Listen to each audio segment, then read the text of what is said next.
In this video, we are going to discuss post-fertilizer changes in flowering plants.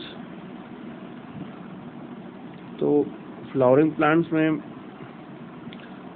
Post fertiliser events कौन कौन से होते हैं?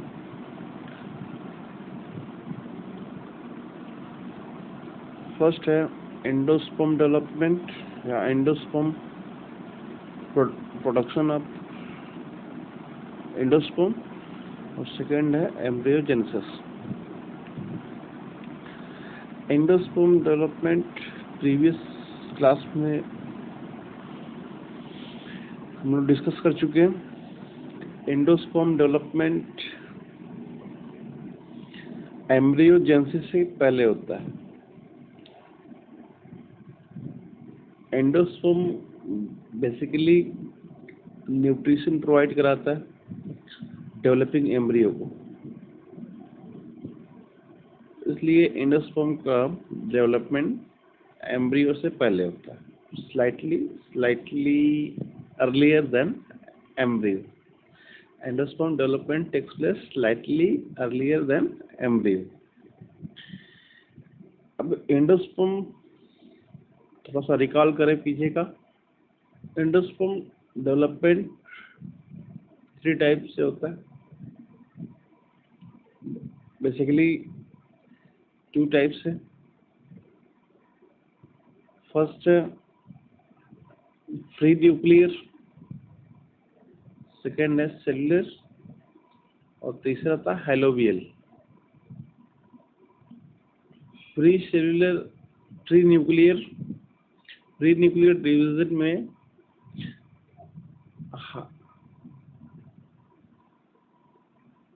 every cell division is not immediate followed by cell wall formation।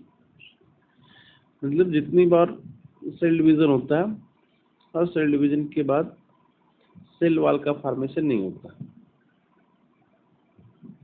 दूसरा cell division का जो type है वो है सेलुलर।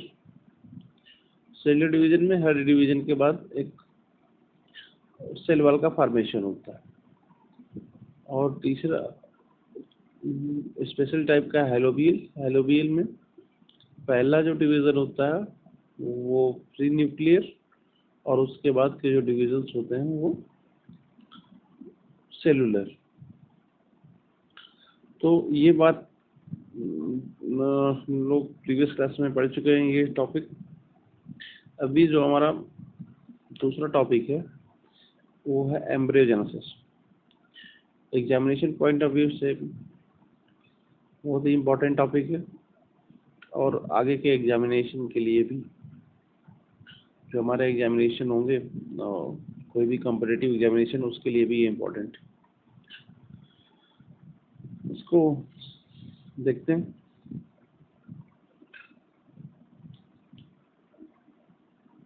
प्रीवियस लेक्चर में ये हम लोग डिस्कस कर चुके हैं और डबल फर्टिलाइजेशन में 2 टॉपिक थे या 2 इवेंट्स थे डबल फर्टिलाइजेशन में। एक था सिनगेमी का रिजल्ट जो था जाइगोट, और ट्रिपल फ्यूजन का जो रिजल्ट था वो था primary endosperm nucleus. Primary endosperm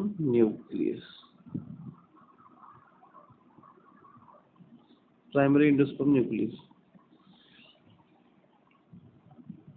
तो उस टॉपिक को हमने पढ़ चुके। अब यहाँ पे बेसिकली पढ़ना है यहाँ जाइगोट। ये जाइगोट से स्टार्ट कर रहे हैं। तो जाइगोट हमारा यहीं से आया है, सिनगेमी से। तो बेसिकली देखते हैं कि एम्ब्रियोजेनेसिस कैसे होती है। तो एम्ब्रियोजेनेसिस का जो टॉपिक है उसको हम देख लेते हैं यहाँ से।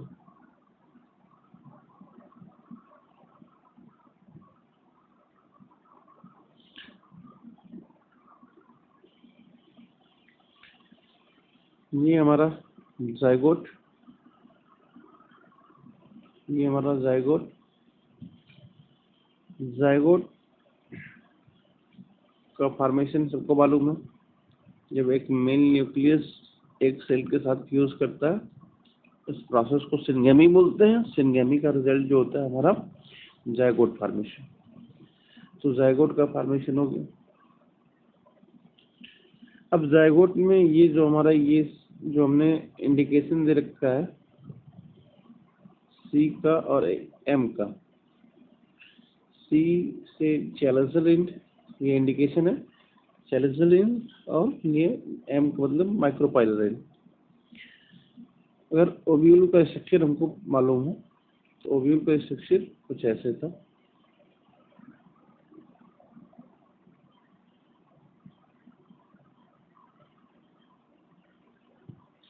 ये हमारा माइक्रोपाइलरिन था और ये हमारा चैलेंजलिन था।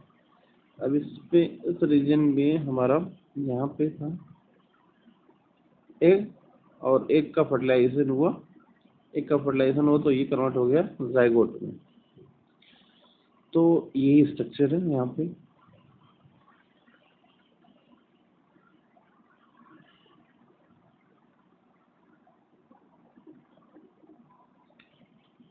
जाइगोट, अब जो जाइगोट है हमारा जो डिप्लॉयड होता है, हैप्लॉयड एग सेल और हैप्लॉयड मेल न्यूक्लियस, जब ये फ्यूज करते हैं तो डिप्लॉयड जाइगोट का फॉर्मेशन होता है। अब जो डिप्लॉयड जाइगोट है फर्स्ट ऑफ ऑल वो एंटर करता है माइटोटिक सेल डिवीजन में। माइटोसिस होती है। अब माइटोसिस के बाद इसमें ट्रांसवर्स डिवीजन होता है। ट्रांसवर्स डिवीजन के बाद इसमें दो सेल का फॉर्मेशन होता है। जो सेल सेलजल एंड की तरफ होती है, फिर समझ लें, जो सेल हमारा जाइगोट, जाइगोट ये इधर हमारा सेलजल एंड, इधर हमारा माइक्रोपाइलर एंड। तो जो सेल सेलजल एंड की तरफ होती है उसको हम कहते हैं टर्मिनल सेल, टर्मिनल सेल। और जो सेल माइक्रोपाइलर एंड की तरफ होती है वो होती है बेसल सेल। अब जो है बेसल सेल में डिवीजन स्टार्ट होते हैं। अब जो हमारा ये टू सेल का जो एम्ब्रियो है अब नेक्स्ट स्टेप में एंटर करता है, और नेक्स्ट स्टेप में एंटर करते टाइम बेसल सेल में डिविजन्स होते हैं। और बेसल सेल में जब डिवीजन होता है तो basal cell continuous mitotic cell division करती हैं, और उसका रिजल्ट होता है कि इनको एक लीनियर अरेंज सेल्स मिलती हैं। और ये जो लीनियर अरेंज सेल्स होती हैं उनको हम कहते हैं सस्पेंसर। सेल को सस्पेंसर कहते हैं। और सस्पेंसर की जो सबसे लास्ट की सेल होती है उसको बोलते हैं हस्टोरियल सेल।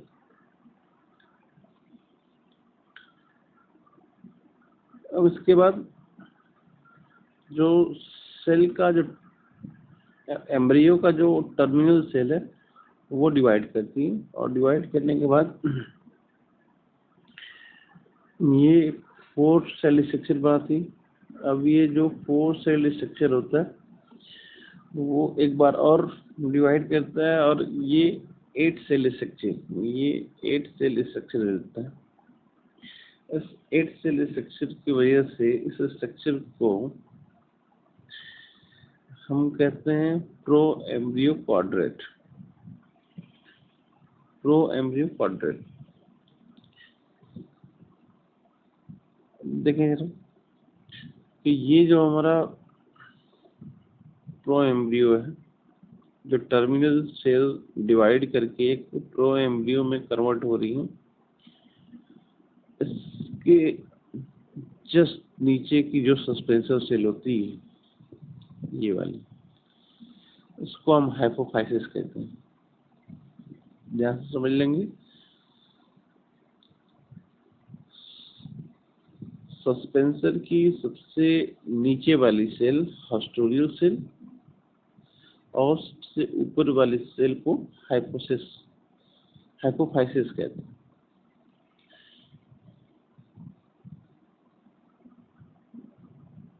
अब ये स्ट्रक्चर को हम कहते हैं प्रो एम्ब्रियो। प्रो एम्ब्रियो ये हमारा स्ट्रक्चर।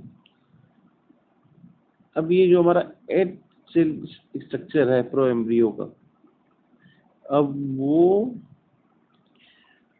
नेक्स्ट स्टेप में एंटर करता है और एक पेरिक्लाइनल डिवीजन होता है। पेरिक्लाइनल डिवीजन का मतलब ये हमारा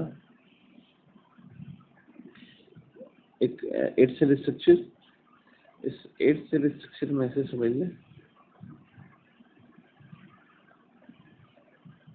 3 4 5 6 7 8, ये हमारा 8 सेल स्ट्रक्चर।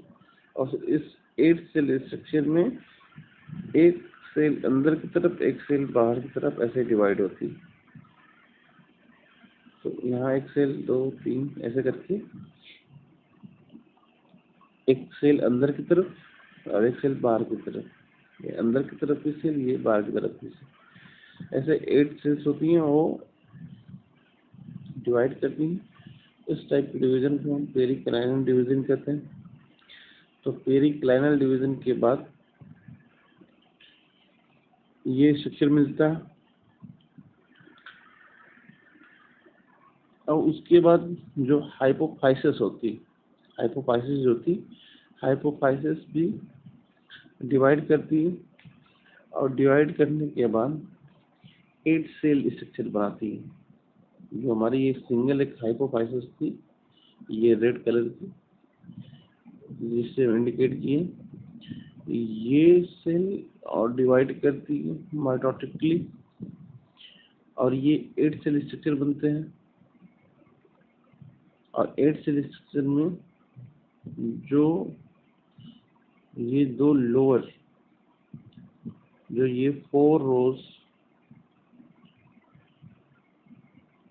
4 सेल्स हैं, एक रो में 4 और दूसरी रो में 4, तो नीचे की जो 4 सेल्स होती है वो रिस्पॉन्सिबल होती हैं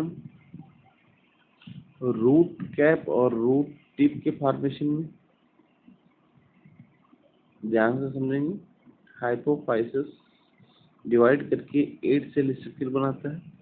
8 सेल स्ट्रक्चर में लोअर 4 सेल्स रूट कैप और रूट टिप के फॉर्मेशन में इन्वॉल्व होती हैं। ऊपर की जो 4 सेल्स होती हैं वो रूट कार्टेक्स के फॉर्मेशन में इन्वॉल्व होती हैं। और ऊपर हमारा जो है ये हमारा प्रो एम्ब्रियो, और इस प्रो एम्ब्रियो में भी इस प्रो एम्ब्रियो का हाफ पोर्शन, ये प्रो एम्ब्रियो का हाफ पोर्शन, जैसे मान लें कि हमारा प्रो एम्ब्रियो, तो प्रो एम्ब्रियो हमारा ऐसे डिवाइड हुआ, तो इसका हाफ पोर्शन क्या हम देखा, lower part of the pro embryo, ये डेवलप कराता है हाइपोकोटाइल। हाइपोकोटाइल और अपर जो पोर्शन है प्रो एम्ब्रियो का, वो प्लूम्यूल और कॉटिलिडन का डेवलपमेंट कराता है। ये प्लूम्यूल और कॉटिलिडन का development upper part of pro embryo, hypocotyl का जो डेवलपमेंट होता है वो lower part of the pro embryo. और जो बेसिकली यहाँ से एक क्वेश्चन अराइज होता है कि सस्पेंसर सेल का बेसिकली फंक्शन क्या है। सस्पेंसर सेल ये जो एक इलांगेटेड या एक लीनियर अरेंज सेल होती है, इनका फंक्शन क्या है। तो बेसिकली फंक्शन इनका ये है कि जो हमारी सस्पेंसर सेल होती हैं, स्ट्रक्चर फिर से हमने ओव्यूल का या एम्ब्रियो सेक का ही देख लें। ये हमारा एम्ब्रियो सेक था। एम्ब्रियो सेक में यहाँ पे हमारी सेकेंडरी सेल्स थी, 2 पोलर न्यूक्लियाई, और यहाँ पे हमारा जाइगोट था। अब पोस्ट फर्टिलाइजेशन इवेंट में ये हमारा कन्वर्ट हो गया एंडोस्पर्म में, जो एक न्यूट्रिटिव मटेरियल है। और हमारा ये जो जाइगोट है, इसका डेवलपमेंट हो रहा है एम्ब्रियो में। अब जो जाइगोट यहाँ से डिवाइड करते हुए ये स्ट्रक्चर में आया, तो यहाँ पे देखें हमारा ये प्रो एम्ब्रियो ऊपर। अब ये जो सस्पेंसर होती हैं, सस्पेंसर सेल्स क्या कहती हैं, बेसिकली इसको यहाँ पे ये हमारा हॉस्टोरिया और ये सेल और यहाँ से इस प्रो एम्ब्रियो को इसके कांटेक्ट में लाती हैं। प्रो एम्ब्रियो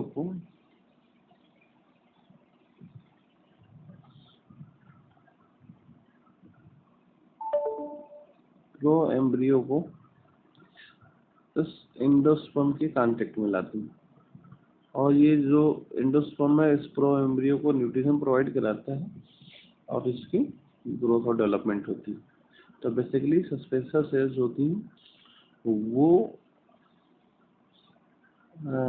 पुश करती है एम्ब्रियो को एंडोस्पर्म के पास या एंडोस्पर्म के कांटेक्ट में रहे उसमें हेल्प कराती हैं सस्पेंसर सेल।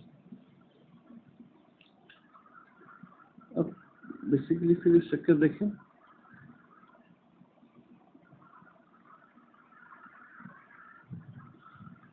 अब सेल्स में ये जो हमारा प्रो एम्ब्रियो है, इस प्रो एम्ब्रियो में अब डिवीजन स्टार्ट होता है।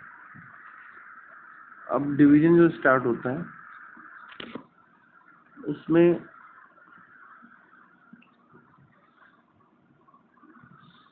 अभी हमने पढ़ा कि जो प्रो एम्ब्रियो का अपर पोर्शन होता है वो प्लूम्यूल और कॉटिलिडन्स के फॉर्मेशन में इन्वॉल्व होता है। तो ये हमारा देखें, ये हमारा प्लूम्यूल हमने लिखा, अपर पोर्शन से इन्वॉल्व हो। यहाँ पे अब सेल डिवीजन स्टार्ट होते हैं। सेल डिवीजन के बाद प्लूम्यूल और ये जो हमारा ये एक बेसिकली ये स्ट्रक्चर दिख रहा है, ये जो स्ट्रक्चर दिख रहा है हमारा ये कॉटिलिडन्स में बाद में डेवलप होगा, कन्वर्ट होगा। ये स्ट्रक्चर दिखते हैं। तो बीच में हमारा प्लूम्यूल और ये हमारा कॉटिलिडन का पोर्शन और नीचे हमारा हाइपोफाइसिस का पोर्शन और उसके नीचे सस्पेंसर सेल, उसके नीचे हॉस्टोरिया। तो ये जो हमारा प्रो एम्ब्रियो होता है वो डिवाइड करके एक हार्ट शेप स्ट्रक्चर में कन्वर्ट होता है। इस स्टेज को हम कहते हैं हार्ट शेप्ड प्रो एम्ब्रियो। और इस हार्ट शेप्ड प्रो एम्ब्रियो में फर्दर फिर डिविजन्स होते हैं। तो जो हमारे दोनों कॉटिलिडन्स होते हैं, ये कॉटिलिडन्स ऐसे बाहर की तरफ ऐसे निकल के बेंड कर जाते हैं और ये हमको स्ट्रक्चर दिखाई देता है। तो इस स्ट्रक्चर को हम कहते हैं हार्सू शेप्ड प्रो एम्ब्रियो। ये हमारा हार्ट शेप्ड प्रो एम्ब्रियो, ये हमारा हार्सू शेप्ड प्रो एम्ब्रियो। और ये यहाँ पे देखें, ये हमारे जो कॉटिलिडन्स है, एक कॉटिलिडन इधर और ये एक कॉटिलिडन इधर। तो स्टार्टिंग में हमने कहा कि ये बेसिकली जो बर्ड है वो डाइकाट एम्ब्रियो का डेवलपमेंट देख रहे हैं। तो डाइकाट एम्ब्रियो के डेवलपमेंट में दो कॉटिलिडन्स होंगे। तो दो कॉटिलिडन्स यहाँ दिखाई दे रहे हैं। अब अगर हम किसी एक डाइकाट सीड को स्टडी करें, किसी एक डाइकाट सीड को स्टडी करें तो देखें इसमें हमको एक एम्ब्रियोनल एक्सिस मिलेगा। एम्ब्रियोनल एक्सिस, इस एम्ब्रियोनल एक्सिस में ये हमारे दो कॉटिलिडन्स में ये जो अपर पोर्शन है ये प्लूम्यूल और नीचे का जो ये पोर्शन है वो रेडिकल और ये हमारा कंप्लीट डाइकाट एम्ब्रियो का डेवलपमेंट होता है। और ये इंक्लोज रहते हैं कॉटिलिडन्स में। और कॉटिलिडन्स में इंक्लोज रहने के बाद अब अगर डेवलपिंग एम्ब्रियो कॉटिलिडन्स में, ये जो कॉटिलिडन्स है इस कॉटिलिडन्स में अगर एंडोस्पर्म को टोटली कंज्यूम कर लेते हैं डेवलपमेंट के टाइम पे, तो इस कॉटिलिडन्स में कोई भी एंडोस्पर्म रह नहीं जाता, तो उस टाइप के सीड को हम कहते हैं नॉन एंडोस्पर्मिक सीड। अगर डेवलपिंग एम्ब्रियो टोटल एंडोस्पर्म को कंज्यूम नहीं कर पाते, थोड़ा बहुत एंडोस्पर्म रह जाता है सीड में, तो उस टाइप के सीड को हम कहते हैं एंडोस्पर्मिक सीड।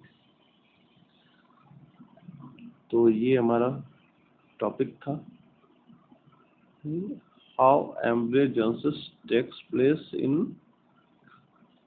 Dicot seed.